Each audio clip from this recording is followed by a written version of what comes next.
I'm going to move this to us. So you have the strategy. You're all getting copies of the strategy, so I'm not going to stand up here and just read everything to you that's in the strategy, all right? We good with that?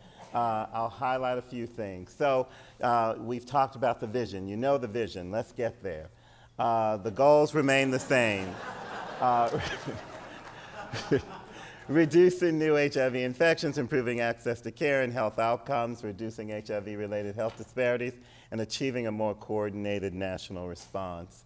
We're saying focus on, and I don't know if we borrowed this from our friends at Global or they borrowed it from us, but we're sharing it. The right people. We're talking gay, bisexual, and other men who have sex with men of all races and ethnicities, noting the particularly high burden among black, gay, and bisexual men, black women and men, Latinos and Latinas, people who inject drugs, our youth aged 13 to 24, once again noting the particularly high burden among young black, gay, and bisexual men, and transgender women, where we also see a particularly high burden among black transgender women. The right places, major metropolitan areas have higher rates of HIV than other areas of the country. The southern United States, more than a third of the population lives in the southern states, but the region accounts for more than half of all new HIV diagnoses. We're saying that the right practices are widespread HIV testing and linkage to care, enabling people living with HIV to access treatment early, full access to PrEP services for those whom it is appropriate and desired, with support for medication adherence for those using PrEP. Broad support for people living with HIV to remain engaged in comprehensive care, including support for treatment adherence and universal viral suppression among people living with HIV. We just want to make sure that we're talking about PrEP, we're talking about treatment, we're talking about medications, that we're very clear, and as you read the strategy, you'll see that we emphasize that we also have to have resources to reduce stigma and to educate communities. Effective, comprehensive HIV care entails meeting basic needs, those things that the Surgeons General and Dr. Holliday just spoke about very clearly, addressing homelessness, hunger, poverty, lack of access to transportation. This is a particular issue in the southern states and in rural areas. Treating the whole person is also critical. Therefore, mental health, behavioral health, substance use, and local support systems. I may have it on here somewhere, but if not, I want to say that we also talk very clearly about needing patient-centered, comprehensive, culturally sensitive, culturally competent, technically competent providers and care in trauma-informed environments so that people not only go into care, we keep them in care.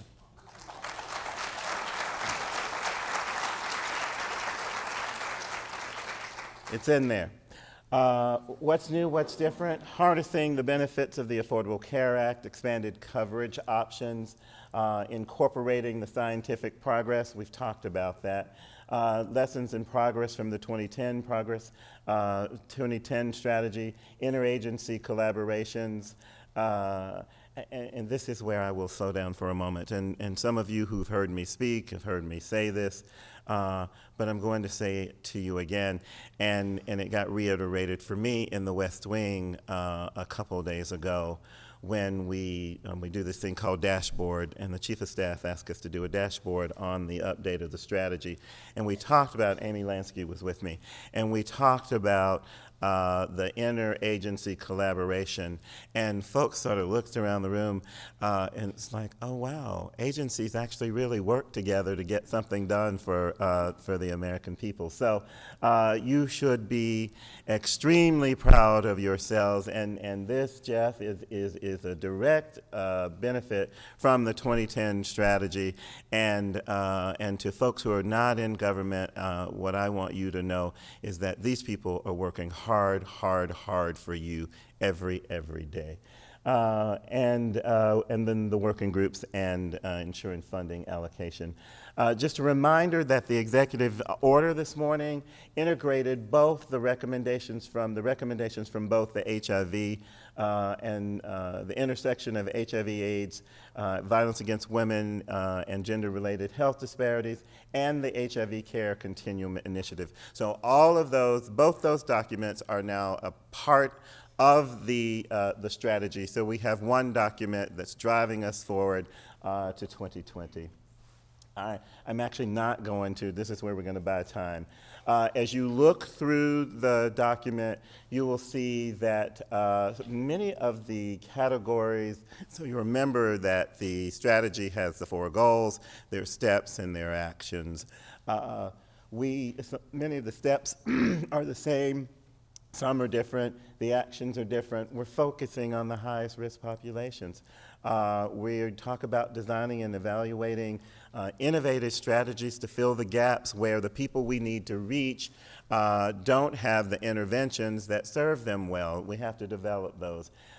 Reaching out with age-appropriate outreach on HIV, STIs, viral hepatitis, and intersecting issues, tackling stigma and discrimination. I mentioned high-quality comprehensive care. Strengthening the current workforce was something that was discussed beautifully on the previous panel, as well as promoting access to housing and social service, and certainly improving outcomes for women in HIV care by addressing violence and trauma. As we think about the inequities, expanding services to reduce disparities among Black women, young Black, gay, and bisexual men, and people who live in the southern U.S., scaling up effective programs that address social determinants of health, once again discussed on the panel. And what we're going to do, streamlining reporting requirements. Ain't nobody gonna clap about that?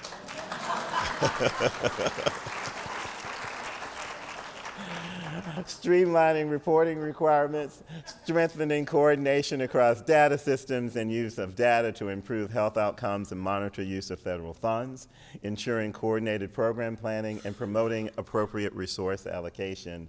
The development of mechanisms for reporting and monitoring, including timely availability of data. We know we've got to do better.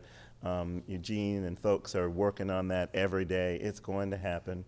Regular public reporting and enhanced program accountability. And that also means the accountability on the state level, on the local level. You got to give them folks the data if you want them to have the data to be able to get back to us, all right?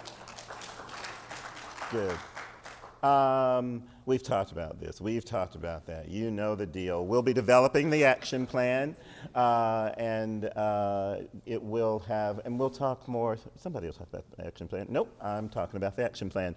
It will be monitoring the implementation, charting the progress, ensuring accountability, and we will have goals set at 1, 3, and 5-year timelines. That's something that you asked for. In particular, the Pacha and the CHAC really pressed. We will have those going on. David Holtgrave, we're going to have those 1, 3, and 5-year timelines. You'll be very happy. 2 to 4 agencies per action to strengthen coordination, and we'll release that in December of 2015. Have said everything that's up there, so don't need to say it again.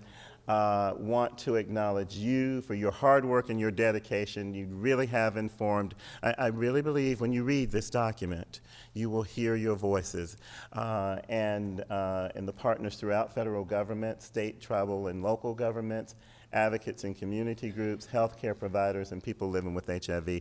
I have one last thing to say, and I saved it for last because it is highly possible that I won't get through it without a great amount of emotion. You know, if a person is lucky, if one is fortunate as a manager, as an administrator, as a leader, he or she finds himself surrounded by amazing people. And I am such a person. I am surrounded by amazing people. You would have no updated national HIV/AIDS strategy were it not for Amy Lansky, George Fistonich, and Catherine Okar, and our intern, who we couldn't bring down here, Jordan, who I'm sure is watching right now. So I'm going to ask you, if you don't mind, and you probably need the stretch anyway, to please stand and thank my staff for bringing us the strategy.